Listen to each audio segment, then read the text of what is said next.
दोस्तों, ईरान जंग जीत चुका है। जिस अमेरिका ने ईरान को धमकी दी थी कि पूरा का पूरा सिविलाइजेशन खत्म कर देंगे, आज वही बूढ़ा ट्रम्प आज घुटनों पे आ गया है। खूसट बुड्ढे डोनाल्ड ट्रम्प ने ईरान के सामने सरेंडर कर दिया है और 2 हफ्ते का सीज फायर भी अनाउंस कर दिया है। क्या वाकई में दुनिया की सुपर पावर आज झुक गई है? ईरान जीत गया है?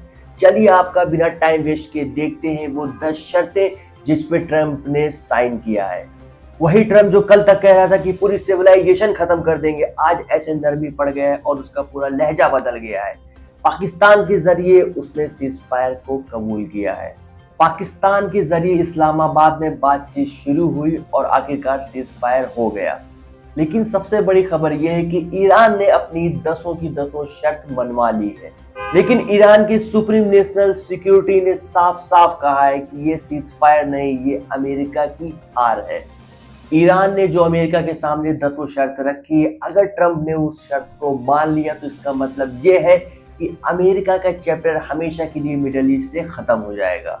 चलिए जानते हो 10 शर्त। नॉन एग्रेशन, अमेरिका ईरान के ऊपर अब कभी हमला नहीं करेगा, ये ईरान की सबसे बड़ी सिक्योरिटी गारंटी है।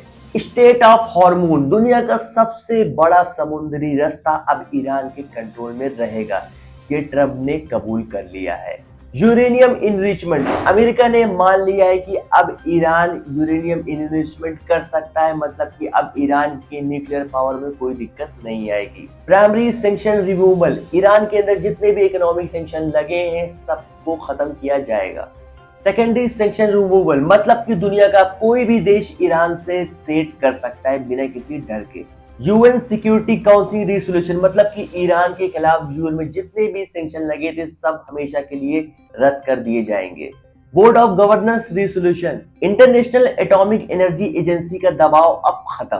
पेमेंट ऑफ डैमेज, अमेरिका को ईरान में हुए सारे नुकसान का हर्जाना भरना होगा, यानी कंपनसेशन देना होगा। यह अमेरिका की सबसे बड़ी हार है।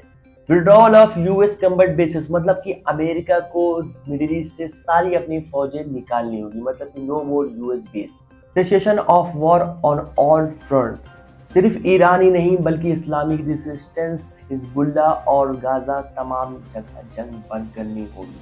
दोस्तों, इस 10 पॉइंट का मतलब है कि सीधा सीधा ट्रम्प हार चुका है और ईरान की जीत हो चुकी है। लेकिन दोस्तों, यहाँ पे ट्रम्प के ऊपर इतना ज्यादा प्रेशर था कि उसने सीज फायर का बहाना बनाकर किसी भी तरीके से स्टेट ऑफ हॉर्मोन को खुलवा दिया। लेकिन दोस्तों, ईरान की एसएनएससी ने साफ साफ कहा है कि मेरी उंगलियां अभी भी ट्रिगर पर है, जब तक यूएन का रेजोल्यूशन पास नहीं होता है तब तक हम पीछे नहीं हटेंगे। दोस्तों, आपको क्या लगता है?